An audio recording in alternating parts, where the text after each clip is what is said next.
नमस्कार, मैं डॉक्टर मित्रा सक्सेना, डॉक्टर चित्रा प्रसाद की छोटी बहन हूँ। 3 साल पहले डॉक्टर चित्रा प्रसाद ने एक बहुत ही सुंदर किताब लिखी थी, poetry and emotions on celluloid, role of Hindi film lyricist. इस पुस्तक को बहुत लोगों ने सराहा और इसके हिंदी अनुवाद की डिमांड शुरू दिन से आ गई। ये मेरे लिए और भी ज़्यादा खुशी का मौका है कि इसी पुस्तक के हिंदी अनुवाद को मेरी माता डॉक्टर तारा सक्सेना ने डॉक्टर चित्रा के साथ मिलकर किया और आज हमारा सौभाग्य है कि हम इस पुस्तक को ये सुबह कभी तो आएगी, वो सुबह कभी तो आएगी के शीर्षक से इसका लोकार्पण करने जा रहे हैं। आज के जूम लॉन्च में हम लोगों ने कुछ छोटा सा प्रोग्राम रखा है जिसमें एक चर्चा होगी, कुछ गाने होंगे और रेवाड़ी शहर के जाने माने गज़ल गायक और शायर विपिन सुनेजा जी, ऋषि सिंघल जी और सत्यवीर नाहड़िया जी के साथ डॉक्टर चित्रा एक चर्चा में होंगी और कुछ प्यारे गाने भी पेश किए जाएंगे। मुझे इस बात को कहते हुए बहुत गर्व भी है कि मैं डॉक्टर चित्रा की छोटी बहन होने के नाते उनके जीवन की साथी भी रही हूँ। इस पुस्तक की संरचना के समय भी मुझे छोटा छोटा कंट्रीब्यूशन करने का अवसर प्राप्त हुआ। इसके लॉन्चेस में फिजिकल और जूम वाले सभी में मैं एक छोटा सा हिस्सा थी और यद्यपि हम ये फिजिकल करना चाहते थे, परंतु कुछ परिस्थितियाँ ऐसी हैं कि हम लोग जूम पे मिल रहे हैं और मैं उम्मीद करती हूँ कि आप सबको ये प्रयास बहुत अच्छा लगेगा। सबसे काबिल तारीफ बात यह है कि जब बात उसी भाषा में कहा जाए जिसमें वो लिखी हो तो उसकी खूबसूरती कुछ और ही होती है। नाहड़िया साहब का ये सजेशन शुरू दिन से था और डॉक्टर तारा ने इस उम्र में ये कर दिखाया है जो कि हम सब के लिए बहुत प्रेरणादायक है और मैं उम्मीद करती हूँ कि आप सबको ये पुस्तक और आज की शाम यादगार रहेगी। धन्यवाद। नमस्कार, मैं डॉक्टर सक्सेना आप सबका शुक्रिया अदा करता हूँ कि जूम लॉन्च पर आज सब हमारे साथ हैं। कुछ वर्ष पूर्व डॉक्टर चित्रा ने इसी पुस्तक को अंग्रेजी में लिखा था और वो सबों ने बहुत पसंद किया था, परंतु सबों की ये ख्वाहिश थी कि हिंदी में लिखा जाए। मैं बहुत खुश हूँ कि डॉक्टर तारा ने इस पुस्तक को अनुवाद किया है और ये सुबह फिर तो कभी आएगी। मैंने ये पूरी पुस्तक पढ़ी है और मुझे बहुत पसंद आई है। उम्मीद है कि आप सबको भी अच्छी लगेगी। धन्यवाद। कब शुरू करना है? यस, एक्शन बोलेंगे आप कर देना। आप बोलेंगे जब करेंगे, अभी नहीं। मित्रम परिवार की ओर से आप सभी साहित्य प्रेमियों का मैं सत्यवीर नाहड़िया स्वागत करता हूं। मित्रों, साहित्य कला एवं संस्कृति को समर्पित ये संस्था निरंतर मंचीय कार्यक्रम करती रही है। विभिन्न विधाओं के नई प्रतिभाओं को मंच प्रदान करना और साहित्य की विभिन्न गतिविधियों को केंद्र में रखकर जो कार्यक्रम किए हैं, उनके अलावा नवाचार भी मित्रम का एक प्रकल्प रहा है और आज हम ऐसे एक नवाचार को लेकर एक नई पहल प्रारंभ कर रहे हैं और वो है पुस्तक पर परिचर्चा। डॉक्टर तारा सक्सेना, ये नाम रेवाड़ी के साथ पिछले 6-7 दशकों से जुड़ा हुआ है। डॉक्टर तारा किसी परिचय की मोहताज नहीं है। वे रेवाड़ी की पहली महिला चिकित्सक रही हैं, एक वरिष्ठ लेखिका हैं और रेवाड़ी के सामाजिक सांस्कृतिक सरोकारों से उनका जुड़ाव रहा है। लेकिन आज 90 पार की उम्र में उन्होंने एक अनुवाद दिया है जिस पर हम चर्चा करने के लिए एकत्रित हैं और ये वो उनकी पुस्तक है जो आई है, यानी वो सुबह कभी तो आएगी। एक आशावाद आज भी उनकी रचना धर्मिता में है और इस पर बात करने के लिए मेरे साथ दो विशिष्ट हमारे मेहमान हैं। मित्रम के निदेशक वरिष्ठ रचनाकार विपिन सुनेजा जी, जो खुद दूसरी लड़की जैसी हिंदी फिल्म के संगीतकार हैं। संगीत, साहित्य और रंगमंच की त्रिवेणी के रूप में जाने जाते हैं। करीब 1 दर्जन पुस्तकों के लेखक हैं और बहुत सारा कार्य उनका है। तो विस्तार से संगीत पक्ष पर वो इस परिचर्चा में शामिल रहेंगे। इस अनुवाद से पहले जो मूल पुस्तक आई, वो पुस्तक हमारी poetry and emotions on celluloid, उसकी लेखिका डॉक्टर चित्रा जी हमारे साथ हैं। आप कनाडा में प्रोफेसर हैं, पीडियाट्रिक्स, जेनेटिक्स और मेटाबॉलिज्म के प्रोफेसर के तौर पर आप वहाँ सेवाएं देते हुए भारतीय साहित्य और संस्कृति से आपका जुड़ाव लगाव कितना रहा है, उसका अंदाज़ा लगाइए कि आपने अपने उस्ताद, अपने गुरु अब्दुल शकूर खान जी की जो एक सांस्कृतिक विरासत थी, जो उनसे सीखा था, उसको आगे बढ़ाया। अपनी माँ के संस्कारों को, जो इस पुस्तक में भी उन्होंने लिखा है कि उन्हीं की प्रेरणा से मैं इसको लिख पाई, वो हमारे साथ हैं, जो इन सब बातों को इस परिचर्चा में हम आज आपस में चर्चा करेंगे। तो सबसे पहले मेरा सवाल चित्रा जी से है। चित्रा जी, हम ये जानना चाहेंगे कि आप एक मेडिकल स्टूडेंट रहे और इलाहाबाद से रेवाड़ी, रेवाड़ी से कनाडा तक की आपकी यात्रा है।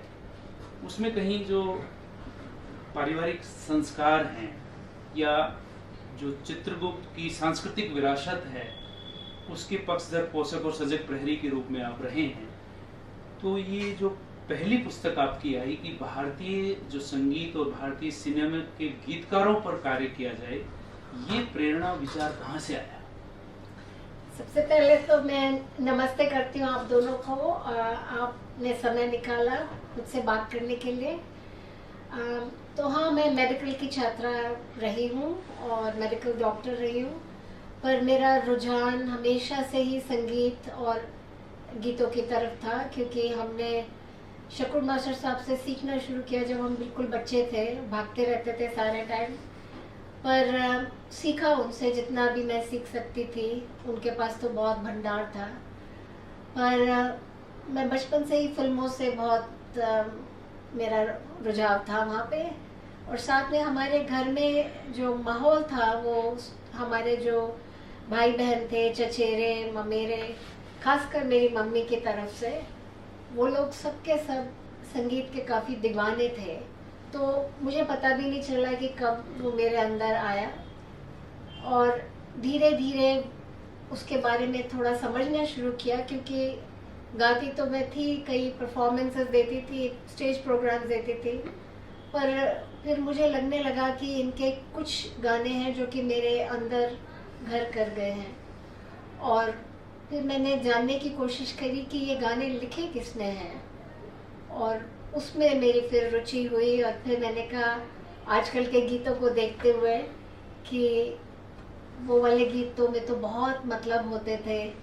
तो फिर मैंने सोचा कि जैसे मुझे इतनी जानकारी मिल रही है, मैं क्यों ना औरों के साथ ये बात साझा करूं। और खासकर आजकल युवा पीढ़ी जो है, या जो पिछली पीढ़ी है, आज की पीढ़ी है, उनके लिए भी वो तरोताज़ा हो गए वो गाने याद करके।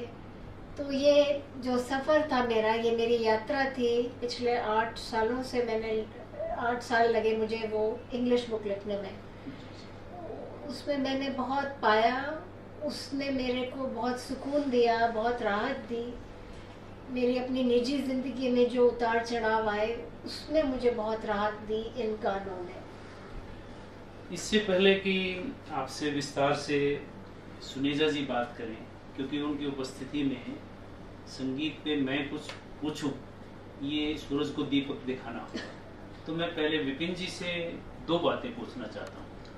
पहला तो ये कि डॉक्टर सक्सेना परिवार को मित्रम के बहुत सारे आयोजनों में हमने देखा है, और पिछले 20-25 सालों से आप और हम मित्रम के माध्यम से इस परिवार को संस्कारों का और कलाकारों का परिवार कहा जा सकता है। तो क्या आप ये मानते हैं इस पुस्तक में भी वो संस्कार वहाँ तक गए? जहाँ तक मैं जानता हूँ, क्योंकि तारा आंटी तो उनको तो मैंने गाते भी सुना है हमारे प्रोग्राम्स में कई बार। पुराने गाने उन्होंने, मुझे याद है वो आने वाला नहीं, यहाँ बदला वफा का बेवफाई कैसे हुआ है, ये तो इतना पुराना गाना है रफ़ी और नूरजहां का, वो भी उन्होंने सुनाया था एक बार। और भी उनसे मैंने सुने हैं इस तरह। तो उनको सहगल के गानों की और नूरजहां के गानों काफ़ी नॉलेज भी है और वो बहुत अच्छा गाती भी हैं। चित्रा का भी मेरे को ध्यान है कि ये बचपन में गाया करती थी, और अब तो खैर चित्रा कनाडा में रह रही हैं। बाकी तो आप देखो डॉक्टर ललित जी, डॉक्टर मित्रा और उनके हस्बैंड अपने आदेश सक्सेना जी, तो सभी तो गाते हैं और बहुत अच्छे सिंगर हैं। और कोई भी प्रोग्राम होता है किसी भी तरह का, तो इन सब के गानों के बगैर तो शायद मेरे कोई प्रोग्राम नहीं होता। और इसी के माध्यम से मैं इस परिवार के साथ भी जुड़ा हुआ हूँ जी। डॉक्टर सक्सेना और मिसेस सक्सेना दोनों का आशीर्वाद मुझे तो बचपन से ही, मैं तो शुरू से ही इस परिवार से जुड़ा हूँ और ये संस्कार वो चलते आ रहे हैं, तो बड़ी अच्छी बात है। एक सुनीजा जी, आपने दोनों ही पुस्तकों को देखा है। आप इन पुस्तकों को किस तरह से देखते हैं, ताकि इसके बाद फिर हम संगीत वाले पक्ष पर बात कर सकें? हाँ, तो इसमें सबसे बड़ी बात यह है कि पुराने से पुराने और नए से नए गानों की चर्चा है, उनके लिखने वालों की, गीतकारों की। और दरअसल क्या है कि जो आज की जो जनरेशन है जी, शायद उनको पता ही नहीं है कि आज से 50 साल पहले कितने अच्छे गाने, कितना अच्छा म्यूजिक होता था, कितनी अच्छी पोइट्री होती थी। शायद आज की जनरेशन ने वो गाने सुने ही ना हो, तो उनको ध्यान दिलाना बहुत ज़रूरी है कि इस तरह की पोइट्री, क्योंकि आमतौर पे फिल्मी पोइट्री को थोड़ा हल्का समझा जाता है जी, कि उसको हम लिटरेचर की कैटेगरी में नहीं डालते। लेकिन एक ज़माना था 50s और 60s में जी, तो वो जो गाने हैं वो मतलब सिर्फ लिरिक्स ही नहीं है, वो पोइट्री है जी, तो उनको, और ख़ासतौर पे उर्दू और हिंदी के कुछ पोइट्स ऐसे आए जिन्होंने वही गाने जो वो मुशायरों में सुनाते थे, जी, गज़लें, नज़में जो उनके सिलेबस में है, एमए के सिलेबस में, जी, वो फिल्मों में उन्होंने वो पोइट्री दी।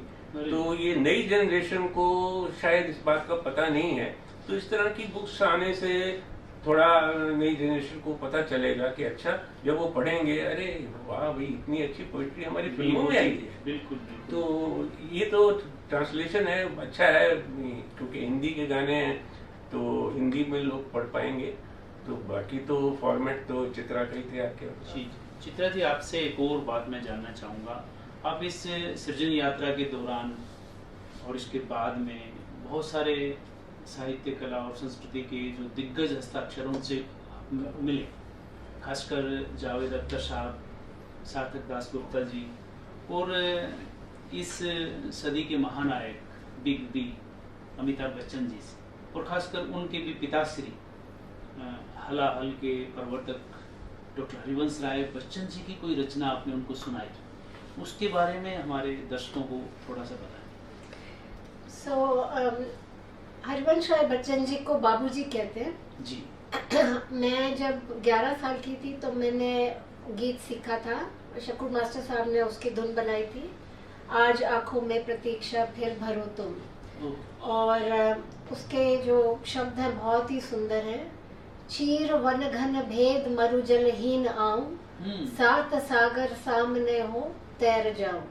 तुम तनिक इसमें शामिल भी किया आपने? हाँ, तुम तनिक संकेत नैनों से करो तो। अरे बहुत ही सुंदर कविता है। तो मेरे अंदर बहुत मन था कि मैं अमिताभ जी को ये सुना सकूं।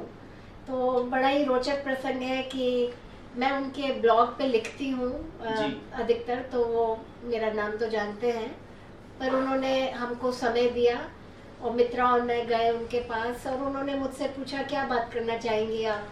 तो मैंने कहा बस मैं कोई बात नहीं करना चाहती हूँ, मैं आपको सिर्फ ये सुनाना चाहती हूँ। अच्छा। तो मैंने तीनों उनके स्टैंजा सुनाए और बहुत अच्छे से उन्होंने सुने, पूछा किसने इसकी धुन बनाई, और सबसे बड़ी बात है कि वो इतने विनम्र हैं, अरे वाह। तो बहुत अच्छा लगा।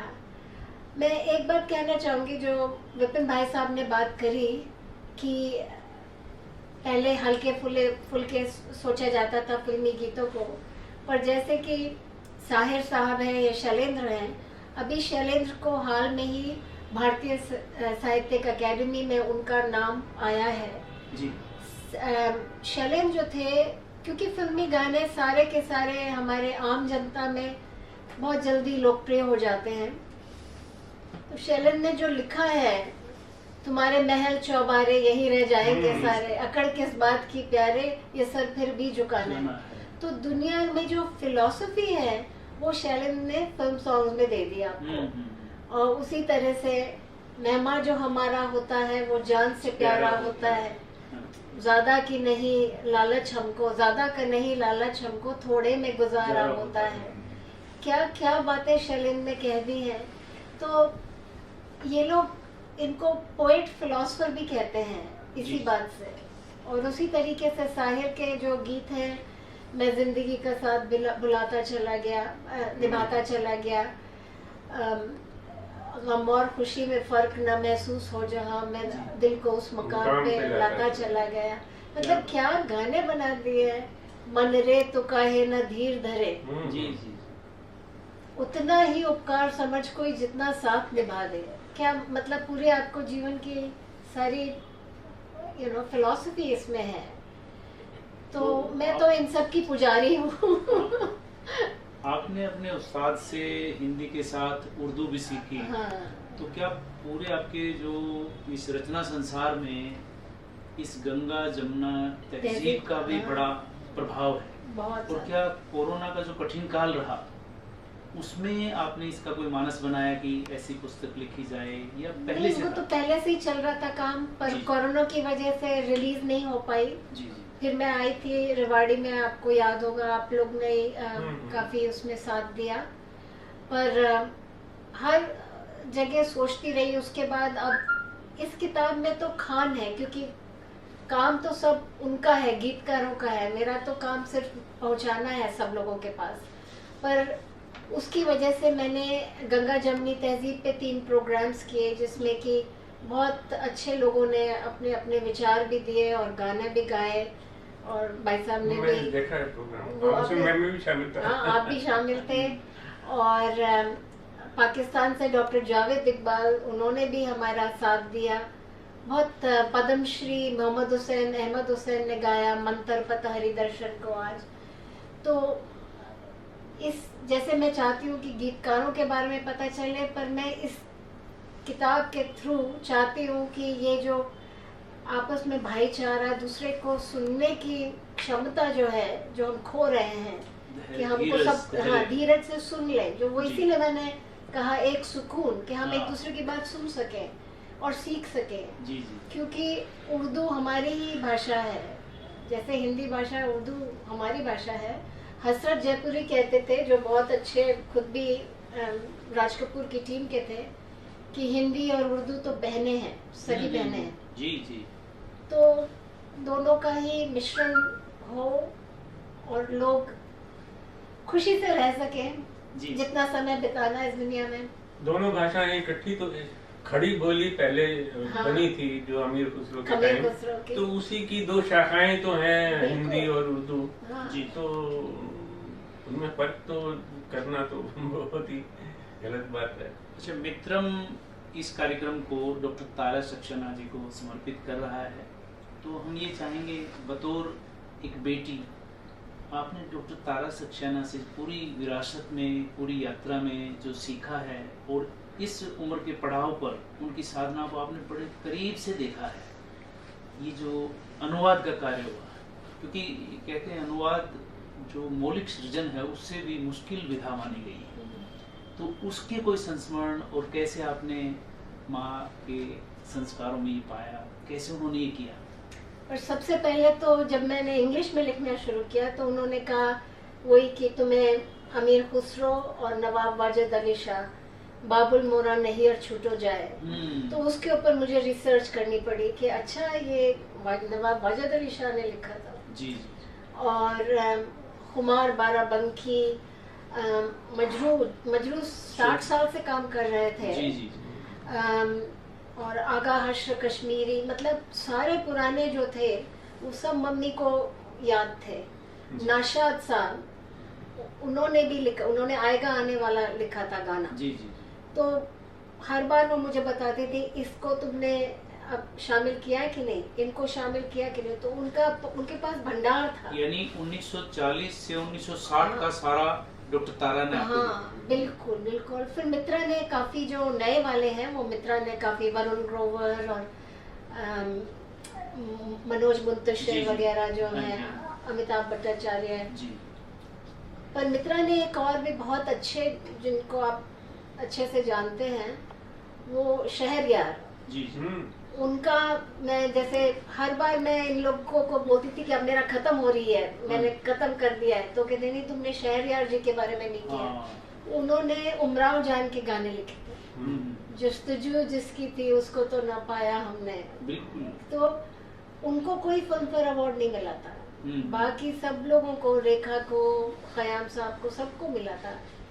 तो शहरयार साहब अलीगढ़ मुस्लिम यूनिवर्सिटी के बहुत बड़े वो प्रोफेसर भी रहे हैं। और तो ऐसे ही इन दोनों ने बहुत मदद करी मेरी, बहुत ज़्यादा। मित्रम की एक पहल रहेगी कि दोनों ही पुस्तकों पे शोध कार्य हों। जितनी भी हमारे विश्वविद्यालय हैं वहाँ पर मित्रम अपनी तरफ से इन पुस्तकों को भेजेगी, लेकिन संगीत के जो कोई अनछुए पहलू, मैं चाहूँगा विपिन जी उन पर कुछ प्रकाश डालें और खासकर चित्रा जी से इस पुस्तक को केंद्र में रखकर कुछ बातें भी हमारे दर्शकों के लिए रखें। चित्रा, सबसे पहले तो मुझे ये बताओ कि बचपन में तुम्हें गाने का शौक क्या याद आता है? तुम्हें कब से गा रही हो? बहुत बहुत बहुत मुश्किल है क्योंकि जैसे मैंने आपको कहा कि मैंने जब से होश संभाला गाने ही सुने। और हमारे कहाँ से सुने? रेडियो से और हमारे सब भाई बहनों से। नहीं, रेडियो तो सुनती होगी ना? हाँ, क्योंकि ओरिजिनल गाने तो रेडियो से उस जमाना रेडियो का था। और वो ग्रामोफोन लेके आते थे सृजन अच्छा। मामा हमारे, तो वहाँ ग्रामोफोन पे लगा लेते थे। तो सैगल साहब के और भी कई सारे गाने।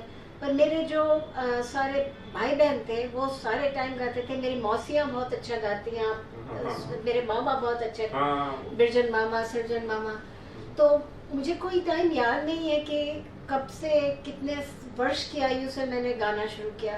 सारे टाइम कान में सुनता रहता था। नहीं, पहले तो भाई एक गाना सुनना और फिर जो अच्छा गाना लगता है उसको इंसान गुनगुनाने भी लगता है। तो तुम गाती तो शुरू से ही हो, तुम कोई ऐसा गाना याद आता है जो बचपन में तुम गुनगुनाती हो? हाँ हम लोग अंताक्षरी खेलते थे और अगर य पे होता था तो मैं ये नयन डरे डरे गाती थी। हालांकि मैंने खुद बहुत उसको डिटेल में नहीं सुना था, अपने भाई बहनों से सुना था और वो मैं गाना किसी को नहीं गाने देती थी। और अब मैंने इस किताब में लिखा तो ये कैफी आजमी साहब का है और ये गीत इतना सुंदर है। प्यार में है जीवन की खुशी, देती है खुशी कई गम भी, मैं मान भी लूं कभी हार तू माने ना। क्या बढ़िया, मतलब कैफी आजमी साहब ने किया है। तो हाँ, तभी से बस थी। और उसके बाद तो फिर स्कूल में और कौन सा स्कूल, प्राइमरी स्कूल कौन सा था? शिशुशाला। कब की बात है? मैं भी शिशुशाला में पढ़ा हूँ। आप हमसे थोड़े आगे होंगे शायद। नहीं, उस समय याद आ रहा है। हाँ, 69 में तो मैं MGD में गई थी, तो 64 में डब हुआ है, तो 64 to 68 तक। अच्छा, हाँ, फिर तो मतलब मेरे बाद की बात हाँ, है, आपके क्योंकि बाद की मैंने बात। 65 में प्राइमरी क्लासेस हाँ, तो मैं कर ली थी। आपसे बाद में थी, हम्म, पर शिशुशाला, फिर उसके बाद गवर्नमेंट गर्ल्स में तो सारे टाइम यूथ फेस्टिवल वगैरह में हम जाते रहते थे। हाँ हाँ हाँ। तो म्यूजिक तो सारे टाइम ही रहा, और फिर सीरियसली भी थोड़ा सा शकुर मास्टर साहब से। अच्छा, शकुर क्लासिकल मास्टर करते से तो आपने क्लासिकल सीखा होगा ना? हम्म, क्या वो फिल्मी गाने भी सिखाते थे? नहीं, वो फिल्म गाने नहीं सिखाते थे, पर अच्छा। वो ये था कि कई तरह के लोकगीत, फोक सॉन्ग, हाँ। गजलें और अच्छा। दूसरे गीत भी वो सिखाते थे। एक बात वो- बताऊं मैं? हाँ, मैं भी उनसे एक बार सीखा हूँ। अच्छा। मैं हिंदू स्कूल में पढ़ता था, तो हमारा जो एनुअल फंक्शन होता था ना, उसमें हर साल किसी न किसी एक्सपर्ट को बुलाते थे। तो एक बार उनको भी बुलाया गया था और उन्होंने एनुअल फंक्शन हमारा तैयार कराया था। तो कव्वाली गाई थी हमने, मैंने गजल भी गाई थी, वो मुझे उन्होंने ही गाइड किया था, तो मुझे अच्छी तरह ध्यान है शकुन में। वो बहुत अच्छे थे, क्योंकि हम लोग इतने शरारती थे। मित्रा तो आप जानते हैं बहुत शरारती थी, वो एक को बिठाते थे, दूसरा भाग जाता तो पर वो बहुत प्यार से सिखाते थे हमको, और जयपुर से आते थे हमको खास सिखाने के लिए। और यहाँ पे मैं अपनी माँ को कहूँगी, क्योंकि हमारी माँ को वो पारखी हैं। रेवाड़ी तो बहुत ही मरुभूमि था तब, जी, तो जी। हमारे को किताबें देना, सिखाना, म्यूजिक, डांस, सब कलाओं में उनका बहुत रुचि थी, और वो बहुत इंटरेस्ट लेके उन्होंने सिखाया। तो 64 में तुम शिशुशाला में होगी मेरे ख्याल, हाँ। है ना? तो एक बात और मैं बताऊं, वो अब मुझे ध्यान आ रहा है। तब मैं 5th क्लास में था, और तब मुझे ध्यान है डॉक्टर साहब की एक बेटी, वो शायद तुम ही थी, तो उनका भी डॉक्टर साहब की बेटी है, तो ये गाना सुनाएगी। तो तुमने पता कौन सा गाना सुनाया था? ए गुलबदन। वो मुझे अभी तक याद, मैं ये रिकॉल नहीं कर पा रहा था कि वो तुम थी कि मित्रा थी, नहीं, मैं पर अब जो तुमने बताया ना, मैं- तो इसका मतलब वो तुम थी। तो अब हम चाहेंगे कि मित्रम परिवार की ओर से नहीं, एक दो बातें मुझे अभी और पूछनी नहीं, है। वो पूछेंगे, लेकिन बीच में मैं अपने दोनों एक्सपर्ट्स को एक होमवर्क देना चाहता हूँ कि आप अभी पूछें, लेकिन अंत में आप मानस बनाएं।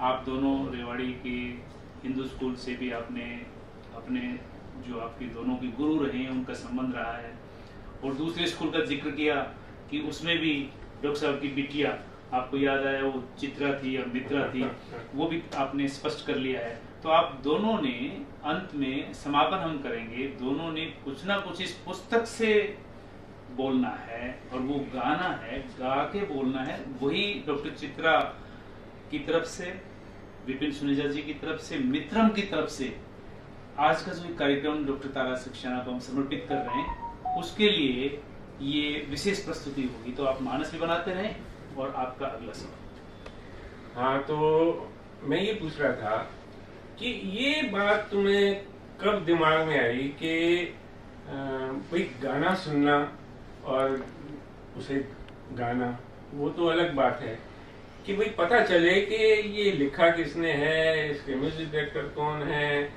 तो ये इंफॉर्मेशन तुमने कब कलेक्ट करनी शुरू की और कहाँ से की? तो मैं कई सारे गीत गाती थी, जैसे कि इतनी हमको मन की शक्ति देना, मन विजय करे, और कई बार बच्चों को सिखाया भी, खुद भी गाया।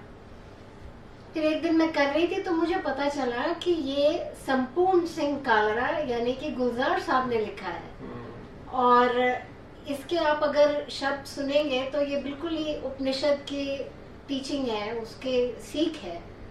भेदभाव अपने मन से साफ कर सके, दोस्तों से भूल हो तो माफ कर सके, झूठ से बचे रहें, सच का दम भरे। तो कितने अच्छे गीत हैं। तब मेरे को लगा ये तो अच्छी बात नहीं है कि मैं गाती भी हूँ और मुझे मालूम ही नहीं है कि किसने लिखा है। तो वहाँ से मेरा शुरू हुआ पता करना। तो अब तो मैं कोई भी गाना नहीं गाती अगर मुझे मालूम नहीं होता कि किसने लिखा है। और मैं अपने सब फैमिली में सब लोगों को बोलती हूँ कि आपको बोलना है कि किसने गाया है, आपको पता करना है, क्योंकि मैं ये भी बात कहना चाहती हूँ कि इन गीतकारों को वो नहीं मिला सम्मान और धन और प्रतिष्ठा जो कि मिलनी चाहिए थी। कुछ लोग ज़रूर बहुत सब लोग जानने लगे उनके बारे में, पर कई ऐसे भी थे जो कि काफ़ी अच्छे गीतकार थे। और भाई साहब आप ही ने मेरे को वो सब बताए उनके बारे में, और मैंने फिर उनके बारे में बहुत रिसर्च करी। असद भोपाली का एक गाना मुझे इतना पसंद आया, तेरे प्यार ने मुझे गम दिया, तेरे गम की उम्र दराज हो। क्या सुंदर गीत लिखी है उन लोगों ने। वो जब याद आए बहुत याद, ये भी असद भोपाली का है। हाँ, आपने सब मेरे को बताया।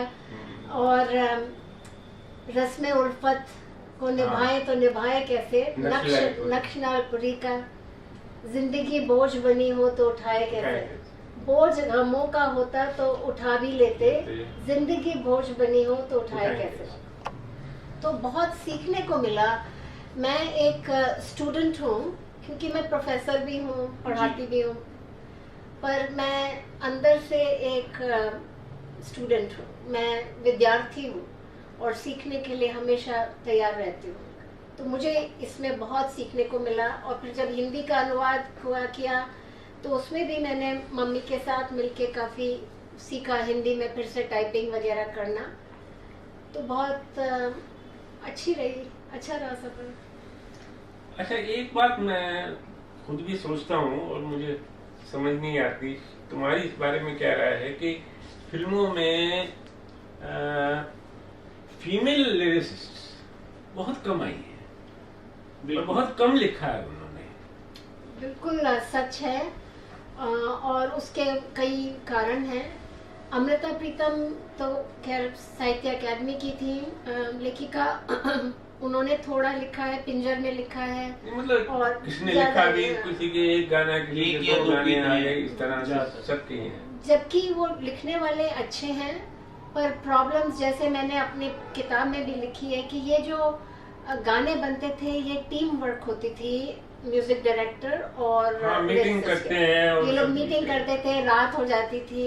अब वो कैसे अपना काम और बच्चों को छोड़ करके कैसे ऐसे सेटिंग्स में बैठ सकते थे। अब म्यूजिक डायरेक्टर उषा खन्ना ही है, उसने भी यही बात बताई थी, जिन्होंने ये बात कही। और उनके गाने भी बहुत अच्छे लिखे बनाए हुए हैं। पर ये सचमुच में प्रॉब्लम है कि फीमेल लिरिसिस्ट बहुत कम है। हालांकि मैंने तो अपने चैप्टर में जो भी मिल सके उनका लिखा। और जद्दन बाई की गजल मैंने इंक्लूड करी है, जो कि नरगिस की माँ थी। जद्दन बाई ने भी एक आध गाना तो लिखा है, एक आध पिक्चर में म्यूजिक दिया, एक आध पिक्चर बनाई, तो वो तो मेनली तो ठुमरी की सिंगर थी। पर ये भी बहुत रिमार्केबल है कि उन्होंने करा उस टाइम पे। तो धाक होती थी बॉम्बे में जद्दन बाई की। लेकिन इस पुस्तक की बड़ी बात ये कही जा सकती है कि चित्रा जी ने जो महिला गीतकार बहुत कम हैं उनको भी शामिल सबको किया है। इसमें उन्होंने माया गोविंद को शामिल किया। नहीं, माया गोविंद ही एक मेरे ख्याल सफल हुई है। रानी मलिक को शामिल किया है। 400-500 से ज्यादा गाने माया गोविंद ने लिखे। जी। बाकी तो है, किसी ने 2 लिख दिए, किसी ने 3 लिख दिए। तो वैसे एक बात और भी है, सिर्फ आपने जो बात कही ना कि भाई फिल्मों में सिटिंग होती है, उसमें महिलाएं नहीं बैठ सकती, हम अपने लिटरेचर पर भी नजर डालें। हाँ बिल्कुल, वहाँ भी महिलाएं कम हैं। अच्छा, दूसरे फील्ड में तो बहुत ज्यादा हैं, जैसे गायन में, अभिनय में, पेंटिंग में तो महिलाएं खूब हैं। लेकिन लिखने वाले ये जो फील्ड है, इसमें महिलाएं बहुत कम हैं। तो पता नहीं महिलाओं को शौक नहीं है क्या? नहीं, आई थिंक अपॉर्चुनिटीज और एनकरेजमेंट जैसे जैसे मिलेगा तो महिलाएं तो हर एरोप्लेन भी चला सकती हैं, सब कुछ कर सकती हैं। बहुत से फील्ड में तो महिलाएं बल्कि पुरुषों से भी आगे हैं कई फील्ड में, लेकिन लेखन के क्षेत्र में पर जो कम है। इसमें मैंने लिखा है कि महिलाओं की तरफ से भी जो पुरुष गीतकार थे वो लिखते थे, जैसे कैफी आजमी ने लिखा औरत के, या साहिर ने लिखा वो साधना फिल्म का। तो चित्रा जी, हम पूर्णाहुति की ओर जा रहे हैं। आप दोनों दो पंक्तियां जो गुनगुनाएंगे उनका मानस बनाएं। उससे पहले एक अंतिम सवाल आपसे। आप नई पीढ़ी को क्या संदेश देना चाहेंगे इन दोनों पुस्तकों के माध्यम से जो आपने सृजनशीलता दिखाई है? नई पीढ़ी जो अब आ रही है वो भारतीय संगीत और गीतकारों को लेकर उनको क्या संदेश दें? मेरा तो यही संदेश होगा कि अगर आप लोगों को वक्त मिले तो आप ये दोनों पुस्तकें पढ़ें। इसमें कई सारे आपको गीत मिलेंगे जिससे आपको अच्छा लगेगा कि इतनी अच्छी भाषा है, इतने अच्छे विचार हैं। और साथ ही इन दोनों बुक्स के तहत मैंने कई सारे YouTube पे प्रोग्राम्स किए हैं जी। जिसमें कई लोगों को इकट्ठा किया, जैसे कि भाई साहब और भी कई। तो ये भी एक तरीका है सीखने का। कुछ लोग पढ़ते हैं, कुछ लोग देख करके, कुछ सुन करके कर सकते हैं। तो मेरे इंटरव्यूज़ भी काफ़ी लोगों के पास गए हैं। तो मैं ये आशा करती हूँ कि आप लोग अपनी संस्था के थ्रू और रेवाड़ी में कम से कम जो कॉलेजेस हैं, स्कूल्स हैं, उनमें मेरी किताब को आप रखें और बच्चे पढ़ सकें तो बहुत अच्छा होगा। मैं वहाँ पे भी कनाडा में भी ट्राई कर रही हूँ। वहाँ पे मुझे बॉलीवुड नाम नहीं पसंद है, पर वहाँ भी बॉलीवुड के ऊपर क्लासेस होती हैं, कोर्सेज होते हैं। तो मैं वहाँ पर भी ट्राई करूँगी, कोशिश करूँगी कि वो इन किताबों को करें। इस यात्रा में मैं विपिन सुनेजा जी से आग्रह करूँगा कि डॉक्टर तारा के नाम जो आपने मित्रम की तरफ से ये आयोजन पूरा रखा है, आप इस पुस्तक की कोई पंक्तियां गुनगुना के उनको शुभकामनाएं। नहीं, वो एक मैंने मैसेज अलग से रिकॉर्ड करके दिया है, उसकी भी कोई 2 पंक्तियां। अब इस वक्त तो ध्यान नहीं है मेरे को। आप पुस्तक में से कुछ भी बोलते? नहीं, चित्रा, आप लोग संगीत के पर्याय हैं। नहीं, चित्रा गाएंगी, मैं साथ में गाती हूँ। जी, आप दोनों मिलके बोल सकते हैं, कोई भी एक रचना ले। तो मैं, क्योंकि मम्मी यहाँ पे, मेरी माँ डॉक्टर तारा सक्सेना नहीं यहाँ पे आ सकी, उनकी तबीयत ठीक नहीं है, पर उन्होंने आशीर्वाद दिया है, हम सबको आशीर्वाद दिया है। तो मैं माँ के ऊपर आपको 2 लाइन सुनाऊंगी जो कि मैं उनके लिए गाती हूँ। स्वागत है। और ये जो गीत है ये मजरू साहब का है और इसका संगीत दिया रोशन साहब ने। दादी माँ पिक्चर। हाँ। उसको नहीं देखा हमने कभी, पर इसकी जरूरत क्या होगी। ए माँ तेरी सूरत से अलग भगवान की सूरत क्या होगी, क्या होगी, उसको नहीं देखा हमने कभी। क्या बात है, बहुत खूब। और अब मैं मित्रम के अपने सभी मित्रों से इजाजत लेने से पहले, क्योंकि इन दोनों ही संगीत के जो हमारे महारत हासिल है, उन्होंने जो बात रखी माँ बेटी के रिश्तों पर, एक दोहे से मैं समापन करना चाहूंगा। ममता है अनुवाद में, जो ट्रांसलेशन किया है, ममता है अनुवाद में, सृजन में नवयास, माँ बेटी ने रच दिया एक नया इतिहास। और एक और कि हमारी बहन चित्रा कनाडा जा रही है, माँ रेवाड़ी हरियाणा इंडिया में है। तो दूसरा दोहा, ये दोनों करीब कैसे रहती है, डॉक्टर एस.एन. सक्सेना जी को और ऋषि सिंघल जी को समर्पित करता हूँ। ये दूसरा दोहा।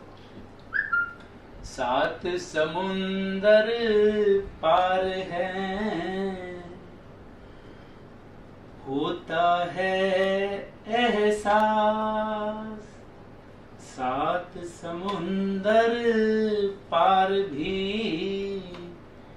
होता है एहसास, माँ बेटी के पास है, बेटी माँ के पास।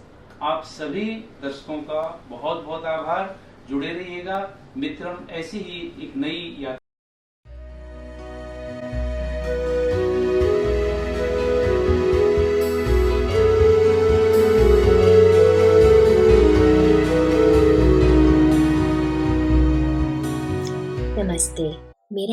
चारुश्री है। मैं बहुत खुश हूँ कि मेरी नानी अम्मा डॉक्टर तारा सक्सेना ने मेरी माँ डॉक्टर चित्रा प्रसाद की पुस्तक का हिंदी अनुवाद किया है। नानी अम्मा हम सब बच्चों की प्रेरणा है।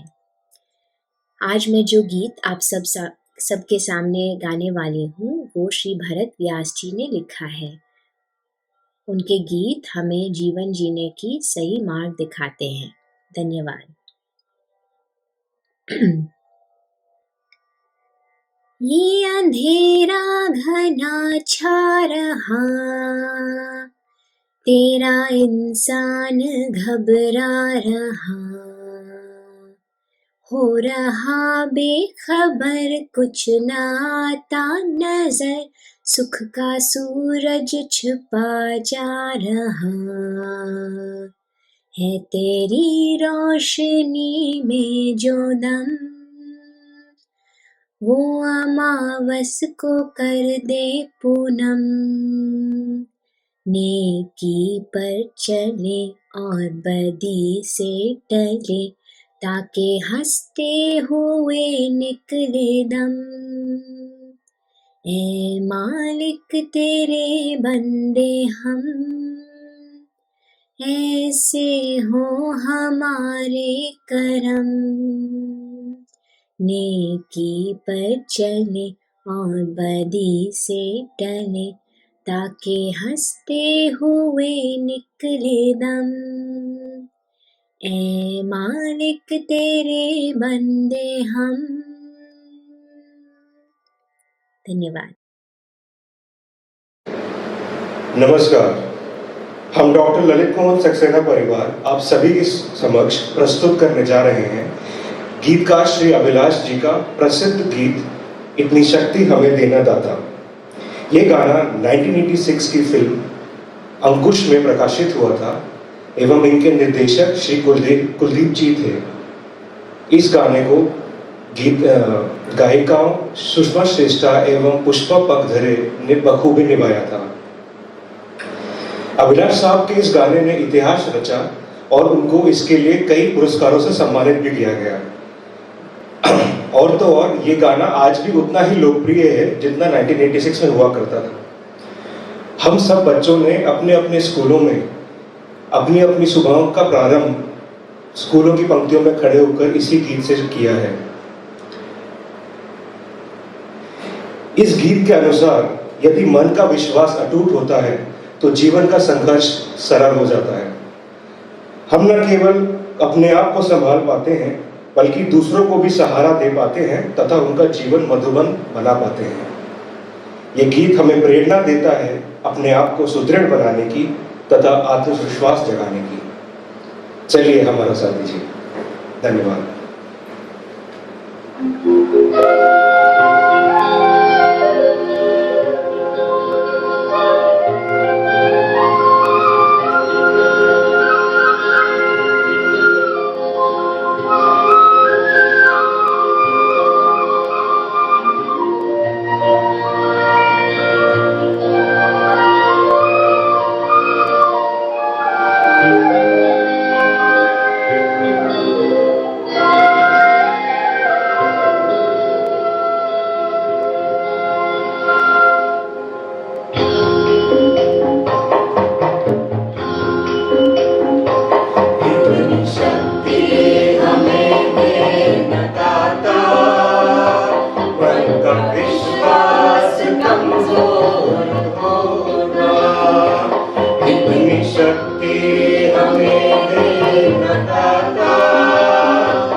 कोई भूल हो ना,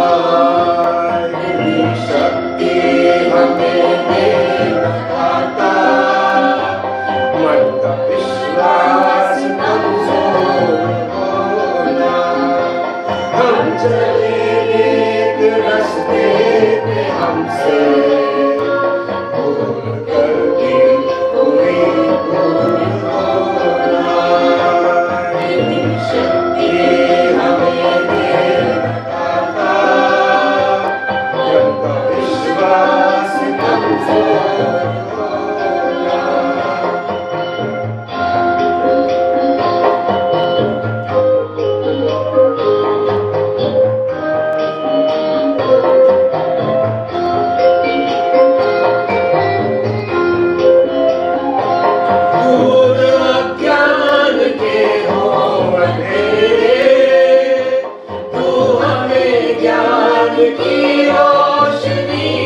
नमस्कार। वो सुबह कभी तो आएगी, फिल्मी संगीत में गीतकारों के योगदान पर लिखी ये पुस्तक एक अनुपम कृति है। इसके लिए मैं डॉक्टर चित्रा प्रसाद जी, जो कि मेरी बड़ी दीदी हैं, उनको बहुत बहुत बधाई देती हूँ। इसकी सबसे बड़ी विशेषता ये है कि डॉक्टर चित्रा जी की इसी विषय पे लिखी गई अंग्रेज़ी पुस्तक का अनुवाद है, जिसे किया है उनकी 91 वर्ष की माताजी डॉक्टर तारा सक्सेना जी ने, जो कि हमारी बुआएं हैं और हम सबकी ऊर्जा स्रोत हैं। उनको भी मैं नमन करती हूँ। माँ के आशीर्वाद रूपी पेन से लिखी ये पुस्तक यश और कीर्ति ज़रूर पाएगी, इसके हमें आशा ही नहीं विश्वास भी है। माँ की कोई परिभाषा नहीं होती, यह अमर वाक्य हमारे भाई लेखक मही प्रशांत जी ने कहा, और इसी भाव को लेकर के फिल्मी जगत में तो बहुत सारे गीत बन चुके हैं। यहाँ पे आज आपके सामने गीतकार मजरू सुल्तानपुरी जी की एक अनुपम कृति, जिसको स्वर दिया रोशन जी ने, वो उसके कुछ पंक्तियाँ गुनगुनाना चाहूँगी।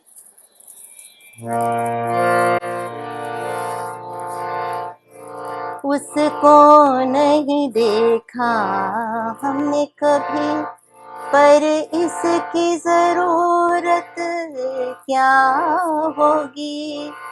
है माँ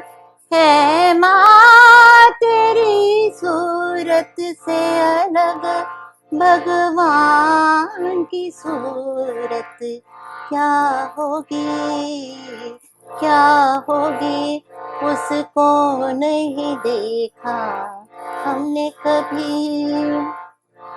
इंसान तो क्या देवता भी आंचल में पले तेरे, है स्वर्ग इसी दुनिया में कदमों के तले तेरे।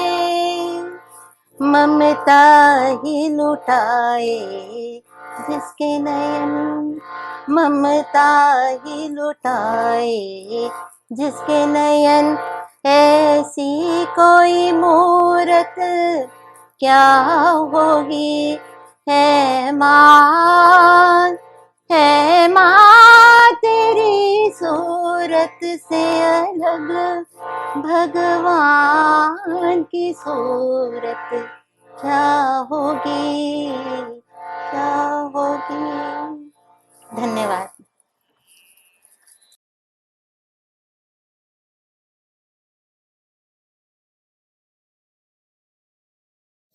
वो सुबह कभी तो आएगी, ये शीर्षक है एक अनुवाद का, एक नई प्रकाशित पुस्तक का, जिसमें भारतीय सिनेमा के हिंदी गीतकारों पर चर्चा है। और ये अनुवाद किया है रेवाड़ी की पहली महिला चिकित्सक, जानी मानी लेखिका डॉक्टर तारा सक्सेना ने। इससे पहले भी वो बहुत सारी पुस्तकें लिख चुकी हैं, लेकिन महत्वपूर्ण बात यह है कि उन्होंने 90 वर्ष से ज़्यादा की उम्र में यह अनुवाद किया है, जिससे लेखन के प्रति, कला संस्कृति के प्रति उनके समर्पण को समझा जा सकता है। दूसरा, उन्होंने ये अनुवाद अपनी बिटिया डॉक्टर चित्रा प्रसाद की मूल कृति का किया है। करीब 3 वर्ष पहले डॉक्टर चित्रा प्रसाद ने अंग्रेजी में एक पुस्तक दी, जिसका शीर्षक था poetry and emotions on celluloid. और इस पुस्तक का अंदाजा इस पहलू से लगा सकते हैं कि जाने माने शायर, लेखक और बॉलीवुड की बड़ी हस्ती जावेद अख्तर साहब, सार्थक दास गुप्ता जी ने इस पुस्तक में प्रस्तावना और भूमिकाएं दी हैं। और इसका लोकार्पण भी दिल्ली में जब हुआ 2021 में, सार्थक दास गुप्ता जी ने पुस्तक पर अपनी टिप्पणी में कहा था कि ये हिंदी सिनेमा के गीतकारों पर शोधार्थियों के लिए एक आधार सामग्री, एक संदर्भ ग्रंथ के रूप में इस पुस्तक को देखा जाएगा। मुझे इस पुस्तक की समीक्षा करने का अवसर मिला था और उस समय मैंने कहा था कि इस पुस्तक का हिंदी रूपांतरण बेहद ज़रूरी है, ताकि भारतीय सिनेमा के हिंदी गीतकारों का ठीक से मूल्यांकन उस पाठक वर्ग तक भी जा सके जो सबसे ज़्यादा उसको सुनता है, जीता है। और ये कर दिखाया है डॉक्टर तारा सक्सेना ने। इस पुस्तक में 14 अध्याय हैं और हर अध्याय में भारतीय सिनेमा के हिंदी गीतकारों के बहुआयामी पक्षों को रखा गया है। कहीं देशभक्ति के गीतों की चर्चा है, तो कहीं हमारे रिश्ते नातों की, और जीवन के हर पहलू पर केंद्रित जो रचनाधर्मिता उसको इसमें शामिल किया गया है। करीब 3 दर्जन से ज़्यादा गीतकारों का व्यक्तित्व और कृतित्व इसमें शामिल किया गया है। डॉक्टर चित्रा प्रसाद जो मूल लेखिका हैं, उन्होंने अपनी पुस्तक में जो शोधपरक लेखन किया है उसको ज्यों का त्यों डॉक्टर तारा सक्सेना ने इस पुस्तक में अनुवादित भी किया है। आगामी 23 अक्टूबर को एक वर्चुअल कार्यक्रम में इसका लोकार्पण होना है। यह महत्वपूर्ण इसलिए भी बन जाता है कि देश और दुनिया में भारतीय संगीत की, भारतीय गीतकारों की जानकारी इस कार्यक्रम के माध्यम से जाने वाली है। और विशेष महत्वपूर्ण पहलू यह भी है कि डॉक्टर तारा सक्सेना का पूरा परिवार कलाकारों और संस्कारों का परिवार कहा जा सकता है, जिन्होंने निरंतर पिछले 6 दशकों से रेवाड़ी को कर्मभूमि बनाकर साहित्य, कला और संस्कृति में बहुत कुछ दिया है। वो सुबह कभी तो आएगी, वो सुबह कभी तो आएगी। डॉक्टर चित्रा ने पहले जब इंग्लिश में ये बुक निकाली थी तो इसका नाम रखा था poetry and emotions on celluloid. और अब जब तारा आंटी ने इसका ट्रांसलेशन किया है तो बाकी मैटर तो वही है, लेकिन बुक का जो नाम है वो चेंज कर दिया है और बड़ा खूबसूरत नाम रखा गया है, वो सुबह कभी तो आएगी। ये साहिर लुधियानवी की लिखी हुई एक नज्म है जिसका उन्वान था उम्मीद। फिल्म फिर सुबह होगी में इस नज्म के कुछ स्टैंजाज रखे गए थे। इस नज्म में समाज की दुर्दशा का चित्रण है, लेकिन साथ में एक उम्मीद भी जताई गई है कि इन काली सदियों के सर से जब रात का आंचल ढलकेगा, वो सुबह कभी तो आएगी। जब शाहिर साहब ने ये नज्म लिखी तो उनसे ये पूछा गया कि आपने ये तो कह दिया कि वो सुबह आएगी, पर कैसे आएगी और कौन लाएगा वो सुबह? तो शाहिर साहब ने फिर उसका भी जवाब दिया और इस नज्म में एक और स्टैंजा ऐड किया गया जो फिल्म के एंड में रखा गया। ये नज्म जो जब हम उसका रिकॉर्ड सुनते हैं तो उसमें तो ये लास्ट वाला स्टैंजा नहीं है, लेकिन फिल्म में है। अगर आप देखें तो बिल्कुल फिल्म के एंड में ये स्टैंजा गाया गया है और उसमें ये भी बताया गया है कि वो सुबह कौन लाएगा। तो मैं आपको वो स्टैंजा सुना रहा हूं। जब धरती करवट बदलेगी, जब कैद से कैदी छूटेंगे, जब पाप घरौंदे फूटेंगे, जब जुल्म के बंधन टूटेंगे, उस सुबह को हम ही लाएंगे, वो सुबह हम ही से आएगी, वो सुबह हम ही से आएगी, वो सुबह हम ही से आएगी, वो सुबह हम ही से आएगी। इसी उम्मीद और इसी इरादे के साथ डॉक्टर चित्रा और तारा आंटी को बहुत बहुत शुभकामनाएं।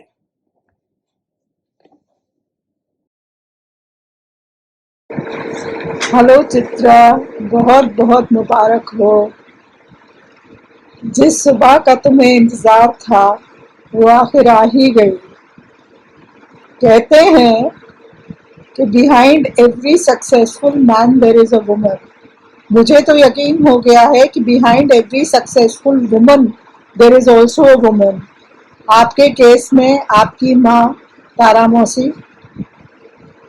जब मैंने ये सजेशन दिया था तुम्हें कि तुम अपनी किताब का अनुवाद कराओ और तारा मौसी से करवाओ, तो मुझे यकीन तो था कि वो ये अनुवाद कर लेंगी, पर इतनी जल्दी कर लेंगी इसका बिल्कुल यकीन नहीं था। बट देन तारा मौसी तो असंभव को संभव कर लेती हैं बड़ी आसानी से, और उन्होंने प्रूव कर दिया कि age is just a number. She is 91 years young, और आज उनकी बदौलत तुम्हारी किताब हर संगीत प्रेमी के घर में पहुंच जाएगी, और वो खुद गाता हो या मेरी तरह गाना सुनने का शौकीन हो, वो तुम्हारी किताब का आनंद जरूर उठाएगा। तो थैंक यू तारा मौसी, and you are an inspiration. आप हमारे लिए हमेशा प्रेरणा रही हैं और रहेंगी। और चित्रा, मेरा सुझाव है कि और जितनी किताबें लिखनी है जल्दी लिख लो और तारा मौसी से जल्दी जल्दी उनका अनुवाद भी करवा लो। बहुत बहुत बधाइयाँ तुम्हें। गायन वादन नृत्य, गायन वादन नृत्य सबकी बिना में है शब्द, बिना मने फाउंडेशन। तुम मैं हम सब, तुम मैं हम सब, सभी की बिना में है माँ। माँ, मैं अपनी माँ की आभारी हूँ कि मेरा शब्दों से परिचय करवाया। तारा बुआ जी, जो कि मेरी गॉड मदर हैं, उन्होंने तो 1970 में मेरी माँ से ही साक्ष्य करवाया। आज डॉक्टर चित्रा सक्सेना द्वारा संकलित किताब वो सुबह कभी तो आएगी कि विमोचन के समय मैं अपनी तारा बुआ जी के विषय में लिखे जो मैं 2 शब्द हैं कहना चाहूँगी। ये शब्द मैंने कल ही उनके नाम लिखे हैं। मेरे शब्दों का शीर्षक है अलग अनूठी अनोखी। हुनर से अपने सभी को सवारा, कर्म को मान अपना धर्म सारा। बाबा दादी की आंखों का तारा, इस जगत में है यश बुआ का हमारा। 24 घंटों भर करे काम, रुके नहीं कभी कदम तमाम, मनः शक्ति से जीते सभी आयाम, कभी न थके न ले विश्राम। नाम अनुरूप दे सदा प्रकाश, निज नाम अनुरूप दे सदा प्रकाश, सभी को दे आस और विश्वास। अलग अनूठी अनोखी बुआ हमारी, सतत चमकती सर्वत्र चमकाती, समाई है जिनमें माँ दुर्गा की शक्ति और माँ शारदा का सतत आभास। अलग अनूठी अनोखी तारा बुआ हमारी। सादर रूप राशि। नमस्कार। डॉक्टर चित्रा प्रसाद ने भारतीय चित्रपट संगीत के उन संगीतकारों के विषय में लिखा है जिनके गाने हम बरसों याद करते हैं, किंतु हम भूल जाते हैं कि किन परिस्थितियों में संगीत की रचना हुई है। और इस हिसाब से डॉक्टर चित्रा द्वारा लिखी गई पुस्तक हर लाइब्रेरी में रखी है। मेरे को लगा कि ये अंग्रेजी की पुस्तक है, भारत में इसका अनुवाद आवश्यक है। नाडिया जी ने भी मुझे इंस्पायर किया और मैंने खुद ही पुस्तक का अनुवाद किया है और आशा है कि आने वाले समय में यहाँ के सभी लोग भाषा में पारंगत हो जाएंगे।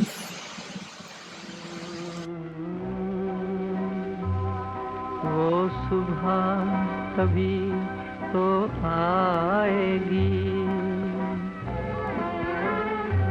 वो सुबह कभी तो आएगी, वो सुबह कभी तो आएगी।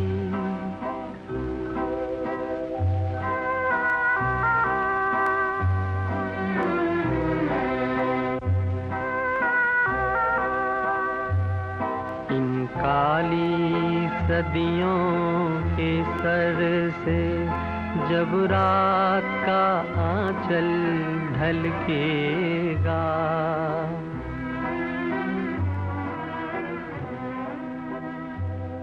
जब दुख के बंदे स्कूल में आज डॉक्टर चित्रा प्रसाद जो कनाडा से आए हैं बच्चों को बहुत अच्छे ढंग से नैतिक शिक्षा देते हुए पर चले और बदी से टले संस्कार केंद्र ताकि हंसते हुए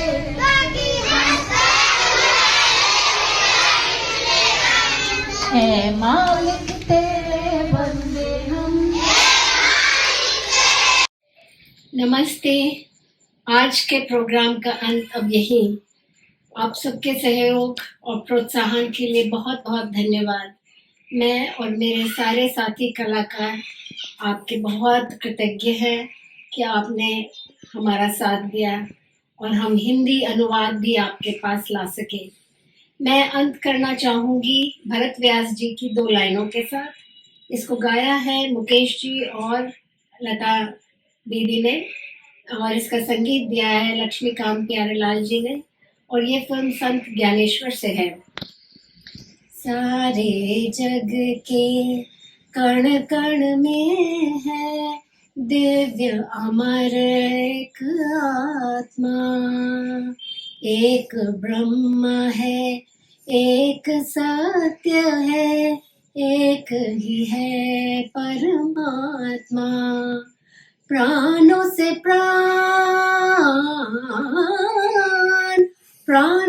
प्राण मिलाते चलो, प्रेम की गंगा बहाते चलो, ज्योत से ज्योत जगाते चलो, प्रेम की गंगा बहाते चलो।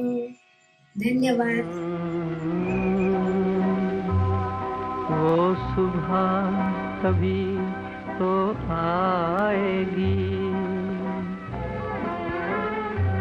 वो सुबह कभी तो आएगी, वो सुबह कभी तो आएगी।